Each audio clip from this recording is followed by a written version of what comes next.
Hi everyone, स्वागत है आप सभी लोगों का इस वीडियो में। आज की इस वीडियो में बेटा हम बात करने वाले हैं कि आपके पास सिर्फ 100 दिन बचे हैं आपके बोर्ड के एग्जाम की तैयारी के लिए। सिर्फ आपके पास 100 दिन बचे हैं, लेकिन ऐसे ही बहुत सारे बच्चे होंगे जो कि सोच के बैठे होंगे मैम अभी तो हमारे पास 4.5 महीने हैं, उसमें हम अच्छी तरीके से पढ़ाई कर सकते हैं, कल पढ़ लेंगे परसों पढ़ लेंगे। लेकिन बेटा आपके पास वो 4.5 महीने बिल्कुल भी नहीं है। क्यों नहीं है? सबसे पहले अगर मैं बता दूं तो ये तो आपका अक्टूबर चल रहा है, ठीक है, जिसमें अक्टूबर भी आपका हाफ तो हो चुका है, अब थोड़े से ही दिन बाकी है, उसमें भी आपके फेस्टिवल्स वगैरह आ जाएंगे, है ना। और बचा आपका कौन सा? नवंबर बचा, आपका दिसंबर बचा, आपका जनवरी बचा एंड आपका फरवरी भी बचा, है ना। बहुत सारे बच्चे ये भी सोच के बैठे होंगे हमारे पास से फरवरी भी है, हम उसमें पढ़ाई कर लेंगे। तो बेटा फरवरी को तो भूल ही जाओ। क्यों भूल जाए मैम? सबसे पहले अगर मैं बात करूं 15 फेब से आपके एग्जाम होना स्टार्ट हो जाएंगे, ठीक है, आपके एग्जाम स्टार्ट हो जाएंगे। और ये जो स्टार्टिंग के 15 दिन बचे, इसमें तो बेटा आपको बिल्कुल ही टाइम नहीं मिलने वाला। क्यों नहीं मिलने वाला? क्योंकि आपको पता ही नहीं चलेगा 15 दिन आपके कैसे चले जाए। सबसे पहली बात तो टेंशन ही आपको इतनी होगी कि हमारे एग्जाम आने वाले हैं, हमें सब कुछ ही पढ़ना है, बहुत सारी चीजें पढ़नी है। तो फरवरी को तो बिल्कुल ही आप हटा दो, ठीक है। अब बचा आपको अक्टूबर। अक्टूबर में भी आपके थोड़े से दिन बचोगे, और जो मेन जो महीने हैं बेटा वो आपके ही हैं। तो 100 डेज है सिर्फ आपके पास। कितने डेज है बेटा? 100 डेज हैं जो कि आपके तैयारी के लिए हैं, ठीक है। अब मैम इन 100 डेज में हम कैसे तैयारी करें ताकि हम अच्छा स्कोर कर पाए अपने बोर्ड एग्जाम में?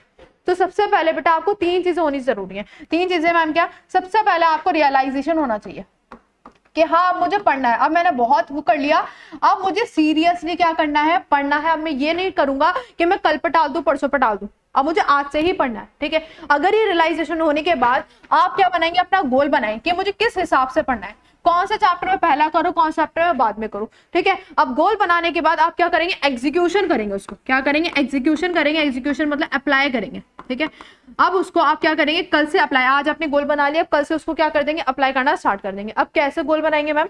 देखो भाई, यहाँ से मैंने क्या करा है आपके लिए। यहाँ पर आप सबसे पहले आपको क्या करना है? एक पेज लेना है। पेज लेने के बाद उसमें आपको 3 चीजें लिखनी है, मैथ, साइंस, एसएसटी। 3 सब्जेक्ट आप इंग्लिश में ले सकते हैं, ठीक है। मैथ्स में आपको क्या करना है? आपको 2 चीजें करनी है, incomplete chapter, new chapter. Ma'am ये इनकम्प्लीट चैप्टर कौन से? इनकम्प्लीट चैप्टर बच्चों वो चैप्टर है जैसे अभी आपके हाफ ईयरली एग्जाम हुए थे या यूटी वगैरह जो भी हुए होंगे, उसमें कोई सा भी ऐसा चैप्टर होगा, जैसे मान लेते हैं रियल नंबर्स है। रियल नंबर्स में आपने कोई सा भी टॉपिक लिया, ठीक है, वो आपको अच्छी तरीके से आता है। उसमें 2 टॉपिक है मान लेते हैं, तो 2 टॉपिक में से एक टॉपिक तो आपको अच्छी तरीके से आता है, लेकिन एक टॉपिक अच्छी तरीके से नहीं आता, तो वो चैप्टर कौन से चैप्टर में आ जाएगा? इनकम्प्लीट चैप्टर में। या ऐसे कह सकते हैं कि आपने 1 घंटा पहले, पेपर से पहले 1 घंटा पहले उसको रिवाइज कर लिया। बेटा 1 घंटे का चैप्टर तो है नहीं रियल नंबर्स में, बहुत सारी चीजें जो कि आपके समझने की जरूरत है। तो वो चैप्टर जो है बेटा वो आपका इनकम्प्लीट है। थोड़ा बहुत तो आता है, लेकिन थोड़ा बहुत नहीं भी आता आपको, तो वो उस चैप्टर में कहाँ डाल देंगे? किस कॉलम में डाल देंगे? इनकम्प्लीट में डाल देंगे। एंड ऐसे चैप्टर जो आपने बिल्कुल भी नहीं छुए, जो बिल्कुल भी नहीं आते, ना आपकी कोचिंग में पढ़ाए गए ना आपके स्कूल में पढ़ाए गए, तो आप कहाँ पे डाल देंगे? उनको न्यू चैप्टर्स में डाल देंगे, ठीक है। ऐसे आपको साइंस में भी करना है, ऐसे आपको कहाँ करना है बेटा? एसएसटी में।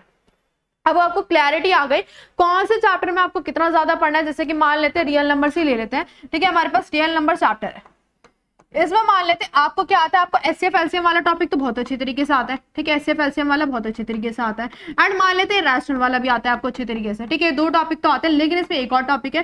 कौन सा टॉपिक है मैम? वो जो लार्जेस्ट वाली वैल्यू निकालने के लिए दी दिया जाता था या मिनिमम वैल्यू निकालने के लिए दी दिया जाता था, ये मैम हमें नहीं आता, ठीक है। लार्जेस्ट बोल रहे मैक्सिमम बोल रहे, ठीक है, ये टॉपिक हमें नहीं आता मैम। ये दोनों तो बहुत अच्छी तरीके से आते हैं, लेकिन ये नहीं आता, लेकिन इसका क्वेश्चन बनता है। तो ये टॉपिक आपको, ये दोनों तो आते हैं, ये नहीं आता, तो ये कहाँ डालेंगे? अब इनकम्प्लीट में डालेंगे कि हमें इस पे ज्यादा ध्यान देने की जरूरत है, ठीक है। इससे आपका क्लैरिफिकेशन आ जाए कि कौन से टॉपिक पर आपको ज्यादा मेहनत करनी है, कौन से पे कम करनी है, ठीक है। इसी तरह से आप तीनों सब्जेक्ट में कर सकते हैं। अब आपको क्या करना है? कल से स्टार्ट करना है। अब एक और चीज बता दो, सबसे पहले जो आप स्केड्यूल करोगे कि मुझे मतलब आपको जब स्केड्यूल करोगे तो वीकली आपको स्केड्यूल नहीं करना, आपको डेली करना है। क्या करना है? आपको डेली करना है। डेली मैम डेली कैसे? जैसे मान लेते हैं आपने कल से पढ़ना स्टार्ट करेंगे, तो आज रात को आपको क्या करना है? एक पेज ले लो, उस पर आप क्या डाल दो? डे 1 डाल दो, ठीक है। डे 1 में आप कोई से भी 2 सब्जेक्ट ले लो। मान लेते हैं साइंस ले लिया आपने, ठीक है, क्या ले लिया? साइंस ले लिया, और क्या ले लिया? मैथ्स ले लिया। मुझे इसका कोई सा टॉपिक पढ़ना है, उसका कोई सा भी टॉपिक पढ़ना है, वो आप नीचे लिख दो, ठीक है। इसका साइंस का कोई सा भी टॉपिक ले लो और मैथ्स का कोई सा भी टॉपिक ले लो, ठीक है, वो टॉपिक ले लिया हमने। अब ये आप रात को ही डिसाइड कर लेंगे कि मुझे कल उठ के ये दोनों टॉपिक जो है वो अच्छे तरीके से कंप्लीट करना है।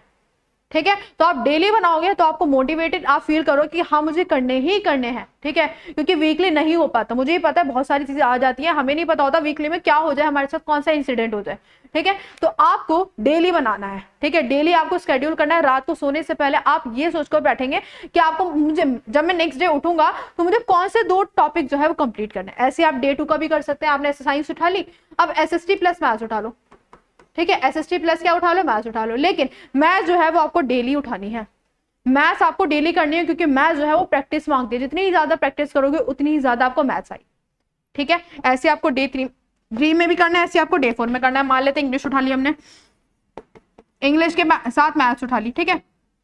इस तरीके से आपको क्या बनाना है, एक चार्ट बनाना है। और ये जो चीज है ना, ये या तो अभी वीडियो को पोस्ट करो या वीडियो के बाद इसको बनाना ही बनाना है आपको, ठीक है। समझ आ गई? तो ये सारी चीजें हैं बेटा, अगर आपने ये सारी चीजें कर ली ना, आप आराम से 95 प्लस स्कोर कर पाओगे अपने बोर्ड एग्जाम में। एंड कौन कौन सी चीजें मैं प्रेफर करें, कौन सी रेफरेंस बुक से हम ये सारी चीजें करें? सबसे पहले तो जैसे कि मैं बोलती हूँ हमेशा कि एनसीईआरटी सबसे पहले करो। क्या करो बेटा? एनसीईआरटी अपनी पहले अच्छे तरीके से 2-3 बार तो अपनी एनसीईआरटी को निपटा ही लो विद एग्जाम्पल्स। कितना? विद एग्जाम्पल्स आपको क्या करना है, एनसीईआरटी को अच्छी तरीके से करना है। अगर मान लो जैसे मैंने यहाँ पे कोई भी क्वेश्चन लिखा मैथ्स का, तो आपको देखते ही पता चल जाना चाहिए कि वो एनसीईआरटी का क्वेश्चन है। इस तरह से आपको पढ़नी है कि आपको समझ आ जाएगा कि हाँ ये तो मुझे अच्छे तरीके से आता है, तो मैं कर लूंगा, एनसीईआरटी क्वेश्चन है ये तो, ठीक है। तो इस तरह से आपको एनसीईआरटी पढ़नी है। प्लस आपको क्या कर लेना है, इसके एग्जाम्पलर, एनसीईआरटी एग्जाम्पलर है, ठीक है, वो आपको कर लेनी है। एंड फिर आपको क्या करना है, PYQs करने। क्या करना है बेटा? आपको PYQs करने। और जब सारा सिलेबस आपका कंप्लीट हो जाए, जब आपको करना है sample paper. Sample paper ma'am क्यों करना है? क्योंकि आपको टाइम मैनेज करना भी आना चाहिए अपने पेपर में। अगर आपको टाइम मैनेज, अगर आपको पूरा पेपर आता है लेकिन आपको टाइम मैनेज करना नहीं आता, तो फिर आपको कोई फायदा नहीं है उस पेपर को देने का।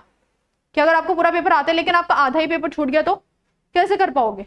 तो इसलिए सैंपल पेपर करना जरूरी है with in time limit. 3 hours में आपको सैंपल पेपर कंप्लीट करना है। आपने खुद से टेस्ट करना है कि हाँ मैं टाइम मैनेज कर पा रहा हूँ अपने। तो 2-3 सैंपल पेपर तो करना जरूरी है, ठीक है।